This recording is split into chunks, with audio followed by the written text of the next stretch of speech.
Opposition जमातों की जानिब से वज़ीर-ए-आज़म इमरान खान को इक़्तिदार से बेदखल करने के लिए मुतहर्रिक हो जाने के बाद अब ये बहस जारी है कि अपने मकसद में कामयाबी हासिल कर लेने की सूरत में अगला वज़ीर-ए-आज़म मुस्लिम लीग नून का होगा या पीपल्स पार्टी का।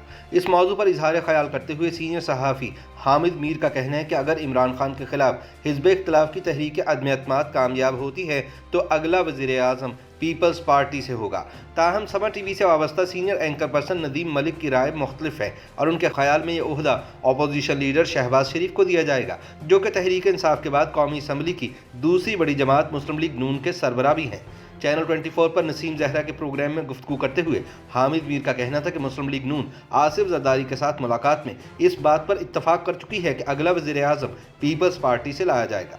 उनके मुताबिक नून लीग मुल्क को दरपेश संगीन मुआशी सूरत हाल में वज़ारत उज़्मा संभाल कर नाकामी से दोचार नहीं होना चाहेगी। उन्होंने दावा किया कि नून लीग और पीपल्स पार्टी के दरमियान कई अहम चीज़ें तय हो चुकी हैं। अपोजिशन जमातों की नंबर गेम इस वक्त पूरी हो चुकी है, मगर मसला ये दरपेश है कि तहरीक इंसाफ और इसकी इत्तेहादी जमातों के अरकान इमरान खान के खिलाफ अपोजिशन से हाथ मिलाने की सूरत में अगले आम इंतखाबात के लिए टिकटों का मुतालबा कर रहे हैं ताकि वो अपने सियासी मुस्तकबिल को महफूज बना सकें। हामिद मीर का कहना था कि पीपल्स पार्टी का इस मामले पर यह मौक़िफ़ है कि अगर हम इन अरकान असम्बली को टिकट्स देंगे तो हमारे लोग कहाँ जाएंगे। दूसरी जानिब नून लीग जनूबी पंजाब के बाज़ हिस्सों में समझौता करके टिकट देने के लिए तैयार हो चुकी है, मगर सेंट्रल पंजाब में अभी इसे मुश्किल सूरत हाल नजर आ रही है। पिछले 8 माह से यूटीवी पर पाबंदी का शिकार सीनियर तजियाकार हामिद मीर का कहना था कि मुस्लिम लीग नून और पीपल्स पार्टी के दरमियान इस बात पर इत्तफाक हो चुका है कि इमरान खान के खिलाफ तहरीक अदम एतमाद कामयाब होने की सूरत में वज़ीर-ए-आज़म पीपल्स पार्टी से लिया जाएगा और नून लीग इसकी हिमायत करेगी।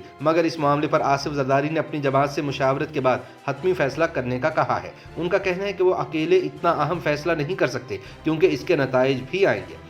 लेकिन हामिद मीर ने कहा कि इस नुक्ते पर दोनों बड़ी अपोजिशन जमातों में इत्तफाक है कि इमरान खान को जल्द से जल्द घर भिजवाया जाए, लिहाजा आप देखेंगे कि 23 मार्च से पहले बहुत कुछ बदल जाएगा और सियासी मंजरनामा मुकम्मल तौर पर तब्दील हो जाएगा। दूसरी जानिब सीनियर सहाफ़ी और एंकर पर्सन नदीम मलिक ने समा टीवी पर अपने प्रोग्राम में दावा किया है कि पीडीएम के अगले इजलास में बतौर वज़ीर-ए-आज़म शहबाज शरीफ के नाम की मंजूरी लिए जाने की खबरें हैं, जिसके बाद इमरान खान के खिलाफ तहरीक अदम एतमाद लाई जाएगी, जिसके कामयाब होने की सूरत में शहबाज शरीफ वज़ीर-ए-आज़म बनने के बाद 3 महीनों में हुकूमत तोड़कर नए आम इंतखाबात का ऐलान कर देंगे। ताहम उनका कहना था कि मुस्तकबिल का सियासी मंजरनामा ज़ुबानी तो बड़ा आसान है, लेकिन इसे अमली तौर पर करके दिखाना इतना ही मुश्किल है। नदीम मलिक का कहना था कि हुकूमत ने भी अपने पत्ते संभाल कर होंगे जिन्हें वो जरूर खेलेगी। ऐसा नहीं हो सकता कि हिज़्ब इख्तिलाफ इमरान खान के खिलाफ तहरीक अदम एतमाद लाए और हुकूमत प्लेट में रखकर इन्हें इख्तिदार पेश कर दे। उनका कहना था कि अपोजिशन की दोनों बड़ी जमातों के माबैन बहुत सारे अहम इशूज़ पर इख्तलाफ है। वैसे भी पीपल्स पार्टी और नून लीग ने अगले आम इंतखाबात में एक दूसरे के खिलाफ जाना है, लिहाजा तहरीक अदम एतमाद की कामयाबी के हवाले से शुकूक व शुबहात पाए जाते हैं। दूसरी जानिब अपोजिशन ज़राए का कहना है कि नून लीग और पीपल्स पार्टी में इमरान खान को निकाले जाने पर इत्तफाक है और इनका इक़्तिदार चंद हफ्तों में ख़त्म होने वाला है।